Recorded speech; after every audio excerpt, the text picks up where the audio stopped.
प्यारे बच्चों, आज का हमारा टॉपिक है पृथ्वीराज रासो की प्रामाणिकता। इससे पहले हमने रासो ग्रंथों की प्रवृत्तियाँ या विशेषताएं, रासो ग्रंथों की परंपरा, रासो का नामकरण, इन सब के बारे में जान लिया। और आदिकाल की जो परिस्थितियाँ थी, जिस काल में पृथ्वीराज रासो की रचना हुई थी, उस समय की परिस्थितियों के बारे में भी हमने समझ लिया और जान लिया। तो आज का हमारा प्रश्न है, पृथ्वीराज रासो की प्रामाणिकता पर विचार कीजिए या पृथ्वीराज रासो की प्रामाणिकता संबंधी तथ्यों की पुष्टि कीजिए। तो आज हम पृथ्वीराज रासो की प्रामाणिकता और अप्रामाणिकता के बारे में जानेंगे। हिंदी साहित्य के आदिकाल की प्रमुख रचना पृथ्वीराज रासो के समय निर्धारण व उसकी प्रामाणिकता को लेकर विद्वानों में पर्याप्त मतभेद रहा है, परंतु इस संबंध में सबसे पहले यह स्पष्ट कर देना उचित प्रतीत होता है कि आरंभ में पृथ्वीराज रासो की प्रामाणिकता को लेकर विद्वानों में कोई मतभेद नहीं था। आरंभ में इसे प्रामाणिक रचना मानकर कर्नल टोड ने इसके लगभग 30,000 छंदों का अंग्रेजी में अनुवाद भी कर दिया था। इसके अतिरिक्त बंगाल की रॉयल एशियाटिक सोसाइटी ने इसे प्रकाशित करने का कार्य भी प्रारंभ कर दिया था। तब तक विद्वानों में यह मतैक्य था कि पृथ्वीराज रासो के रचयिता चंद्रबरदाई हैं और जिनका जन्म पृथ्वीराज चौहान के जन्म वाले दिन ही हुआ था। ये दोनों परस्पर गहरे सखा भी थे और इन दोनों की मृत्यु भी साथ साथ ही हुई थी। लेकिन जब मोहम्मद गोरी, इसके साथ साथ ये भी उस समय तक प्रचलन में था कि मोहम्मद गोरी पृथ्वीराज चौहान को बंदी बनाकर अपने साथ गजनी ले गया, तब चंद्रबरदाई ने अपनी इस रचना को अपने पुत्र जल्हण को पूरी करने के लिए सौंप दिया। इस संबंध में सभी विद्वानों ने यह छंद प्रस्तुत भी किया था, पुस्तक जल्हण हथ दे चली गजन नृपकाज। लेकिन इसके बाद तब तक इसे एक प्रामाणिक ग्रंथ ही माना जाता था। लेकिन सन 1875 में डॉक्टर वूलर को कश्मीर में पृथ्वीराज विजय नामक एक संस्कृत ग्रंथ प्राप्त हुआ। उन्होंने इसके रचयिता का नाम जयानक बताया, यानी संस्कृत में लिखा हुआ ग्रंथ पृथ्वीराज विजय के रचयिता जयानक थे। इस ग्रंथ के आधार पर उन्होंने पृथ्वीराज रासो को अप्रामाणिक और पृथ्वीराज विजय को प्रामाणिक ग्रंथ घोषित कर दिया। इस घोषणा के बाद सोसाइटी द्वारा पृथ्वीराज रासो के प्रकाशन के कार्य को बीच में रोक दिया गया। यहाँ से ही पृथ्वीराज रासो की प्रामाणिकता और अप्रामाणिकता का विवाद प्रारंभ हो गया। पृथ्वीराज रासो की प्रामाणिकता अप्रामाणिकता के संबंध में जिन विद्वानों ने अपने अपने विचार प्रस्तुत किए हैं, उन्हें हम 3 वर्गों में बांट सकते हैं। पहला वर्ग है पृथ्वीराज रासो को अप्रामाणिक मानने वाले विद्वान। दूसरा वर्ग है पृथ्वीराज रासो को प्रामाणिक मानने वाले विद्वान। और तीसरा जो वर्ग है वो है पृथ्वीराज रासो को अर्ध प्रामाणिक मानने वाले विद्वान। पृथ्वीराज रासो को अप्रामाणिक मानने वाले विद्वान जो हैं वो हैं डॉक्टर वूलर जिनको पृथ्वीराज विजय नामक ग्रंथ मिला था, वो इस ग्रंथ को अप्रामाणिक मानते हैं। अप्रामाणिक मानने वाले विद्वानों में डॉक्टर वूलर के अतिरिक्त गौरी शंकर हीराचंद ओझा, मुंशी देवी प्रसाद, कविराज श्यामल दास, आचार्य रामचंद्र शुक्ल, इनका नाम विशेष रूप से उल्लेखनीय है। इसके अलावा पृथ्वीराज रासो को प्रामाणिक मानने वाले विद्वानों के अंदर मोतीलाल बनेरिया, मिश्र बंधु, मोहनलाल विष्णुलाल पांड्या, श्याम सुंदर दास, कर्नल टोड, ये पृथ्वीराज रासो को प्रामाणिक मानने वाले विद्वान है। उसके बाद नाम आता है पृथ्वीराज रासो को अर्ध प्रामाणिक मानने वाले विद्वान। इनके अंदर डॉक्टर दशरथ, डॉक्टर सुनीति कुमार चटर्जी और आचार्य हजारी प्रसाद द्विवेदी का नाम प्रमुख रूप से लिया जा सकता है। अब रासो को अप्रामाणिक मानने वाले विद्वान हैं, उन्होंने अपने पक्ष में निम्नलिखित बिंदुओं की ओर ध्यान उल्लेखित किया है, या अपने पक्ष में निम्नलिखित बिंदुओं को रखा है या तर्क दिए हैं। तो अप्रामाणिक मानने वाले विद्वान कौन कौन से? डॉक्टर वुलर, गौरीशंकर हीराचंद, ओझा, मुंशी देवी प्रसाद, कवि राजा श्यामल दास, आचार्य रामचंद्र शुक्ल। उन्होंने पृथ्वीराज रासो को अप्रामाणिक रचना या जाली ग्रंथ सिद्ध करने के लिए निम्नलिखित तर्क दिए हैं। वो तर्क कौन कौन से हैं? पहला है, पृथ्वीराज रासो में वर्णित अनेक घटनाएं व पात्रों के नाम इतिहास से मेल नहीं खाते। इस ग्रंथ में परमार, चालुक्य आदि क्षत्रियों को अग्निवंशी बताया गया है, जबकि वे सूर्यवंशी सिद्ध हुए हैं। उसके बाद पृथ्वीराज रासो में पृथ्वीराज की माता का नाम कर्पूर देवी के स्थान पर कमला बताया गया है। उसके बाद अगला बिंदु है, इतिहास के अनुसार अनंगपाल दिल्ली का शासक नहीं था और न ही उसने पृथ्वीराज को गोद लिया था, जबकि पृथ्वीराज रासो में इन तथ्यों को दर्शाया गया है। अगली वो अपनी बात जो है इसको अप्रामाणिक सिद्ध करने के लिए वो कहते हैं कि पृथ्वीराज रासो में पृथ्वीराज के 14 विवाहों का उल्लेख किया गया है। यह तथ्य इतिहास से मेल नहीं खाता है।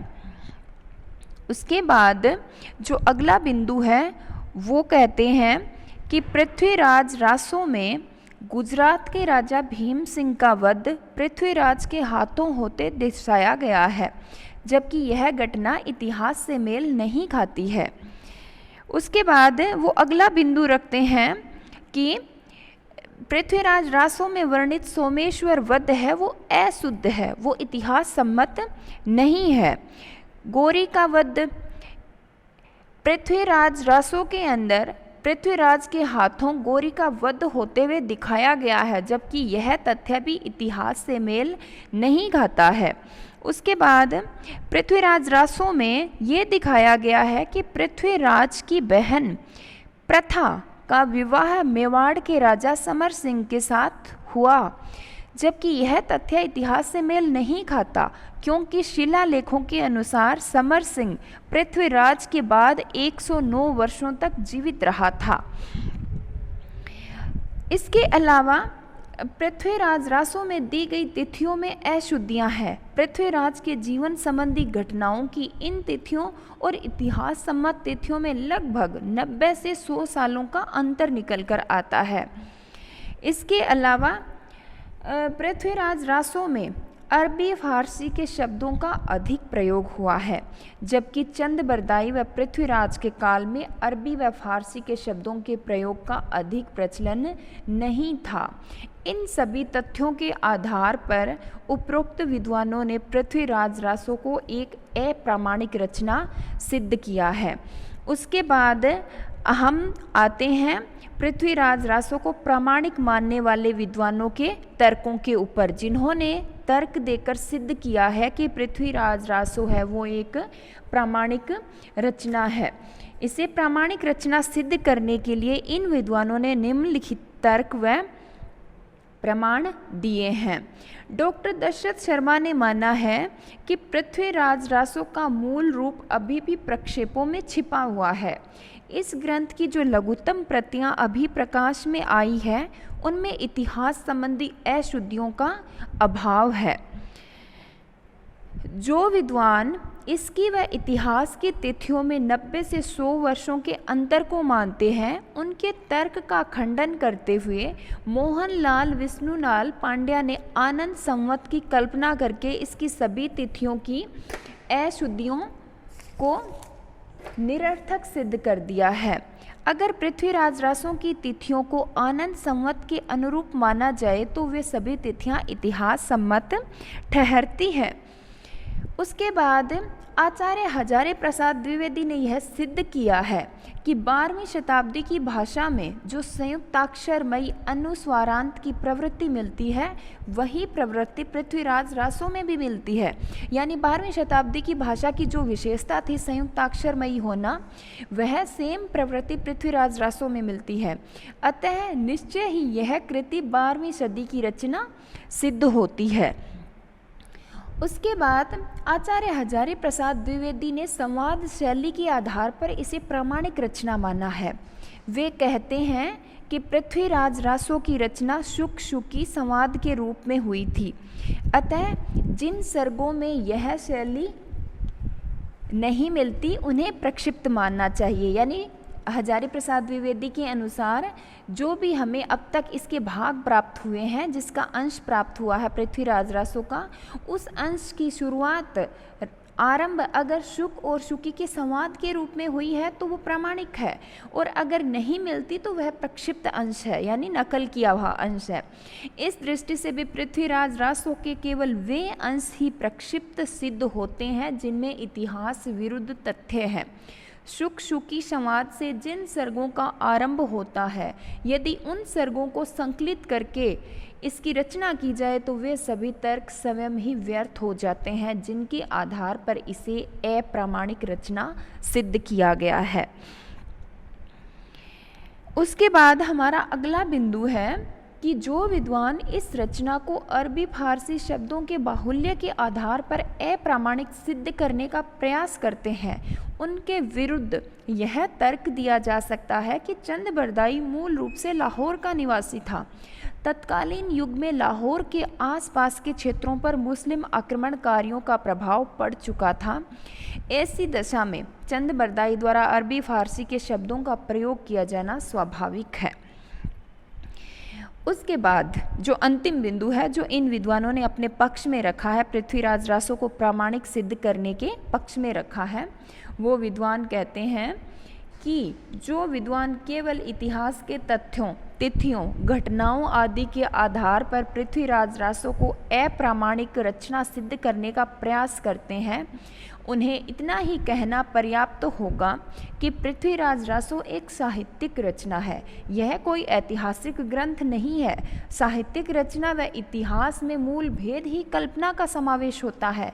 इतिहास में कल्पना का कोई स्थान नहीं होता, जबकि साहित्यिक रचना में कल्पना का समावेश अनिवार्य है। अतः इस रचना को केवल इतिहास का चश्मा लगाकर न देखा जाए। तो ये विद्वानों ने प्रामाणिक इस रचना को सिद्ध करने के लिए पक्ष में तर्क दिए हैं। उसके बाद हम आते हैं पृथ्वीराज रासो को अर्ध प्रामाणिक मानने वाले विद्वानों के विचारों के ऊपर। पृथ्वीराज रासो को अर्ध प्रामाणिक मानने वाले विद्वानों के अंदर प्रमुख हैं डॉक्टर दशरथ, डॉक्टर सुनीति कुमार चटर्जी, आचार्य हजारी प्रसाद द्विवेदी। इन विद्वानों ने पृथ्वीराज रासो को अर्ध प्रामाणिक मानने वाले विद्वानों का मत है कि चंद बरदाई ने जिस ग्रंथ को पृथ्वीराज के दरबार में लिखा था वह ग्रंथ अप्राप्य है, और आज जो प्रतियां उपलब्ध है वह उसी मूल ग्रंथ का परिवर्तित व प्रक्षिप्त अंश है। ये विचार है पृथ्वीराज रासो को अर्ध प्रामाणिक मानने वाले विद्वानों का। अंत में अगर हम निष्कर्ष इसका निकालते हैं तो निष्कर्ष के आधार पर हम कह सकते हैं कि जिन विद्वानों ने ऐतिहासिक तथ्यों, घटनाओं आदि के आधार पर इसे अप्रामाणिक रचना घोषित किया है, वे केवल बाल की खाल निकालने का व्यर्थ प्रयत्न करते हैं। यदि साहित्यिक रचनाओं को केवल इतिहास की दृष्टि से देखा जाएगा तो निश्चय ही हिंदी साहित्य के अधिकांश ग्रंथ अप्रामाणिक स्वतः सिद्ध हो जाएंगे। ऐसे तर्कों के आधार पर तो रामचरितमानस, सूर सागर, बीजक आदि को भी अप्रामाणिक रचना घोषित किया जा सकता है। संक्षेप में हम कह सकते हैं कि पृथ्वीराज रासो की भाषा, काव्य शैली आदि के आधार पर निश्चय ही यह एक प्रामाणिक रचना है जिसमें पर्याप्त प्रक्षिप्त अंश है। इन प्रक्षिप्त अंशों को यदि निकाल दिया जाए तो शेष सामग्री प्रामाणिक इतिहास सम्मत ही दिखाई देती है। निश्चय ही यह कृति कवि चंद बरदाई द्वारा रचित है जिसकी मूल प्रति अभी भी अप्राप्य है। तो ये हमारा जो था वो था पृथ्वीराज रासो की प्रामाणिकता के संबंध में विचार। पृथ्वीराज रासो को प्रामाणिक मानने वाले विद्वानों के अंदर मोतीलाल मनेरिया, मिश्र बंधु मोहनलाल, विष्णुलाल पांड्या, श्याम सुंदर दास, कर्नल टोड है। और अप्रामाणिक मानने वाले विद्वानों में डॉक्टर वूलर, गौरीशंकर हीराचंद ओझा, मुंशी देवी प्रसाद, कवि राजा श्यामल दास और आचार्य रामचंद्र शुक्ल है। अर्ध प्रामाणिक मानने वाले विद्वानों में डॉक्टर दशरथ, डॉक्टर सुनीति कुमार चटर्जी और आचार्य हजारी प्रसाद द्विवेदी का नाम लिया जा सकता है। इन विद्वानों ने अपने अपने मत के अनुसार अपने अपने पक्ष में तर्क प्रस्तुत किए हैं, लेकिन निष्कर्ष रूप में हम यही कह सकते हैं कि पृथ्वीराज रासो एक साहित्यिक रचना है, यह ऐतिहासिक ग्रंथ नहीं है। ऐतिहासिक ग्रंथ के अंदर जो फैक्ट होते हैं, जो तथ्य होते हैं, जो वास्तविकता होती है, उन्हीं घटनाओं का संकलन होता है, जबकि साहित्य के अंदर कवि अपनी कल्पना के रंग भी उसमें भरता है। इतिहास के साथ साथ उसको कल्पना का प्रयोग करने की भी आज़ादी होती है। तो इसलिए यह एक साहित्यिक रचना है, ना कि ऐतिहासिक ग्रंथ। धन्यवाद।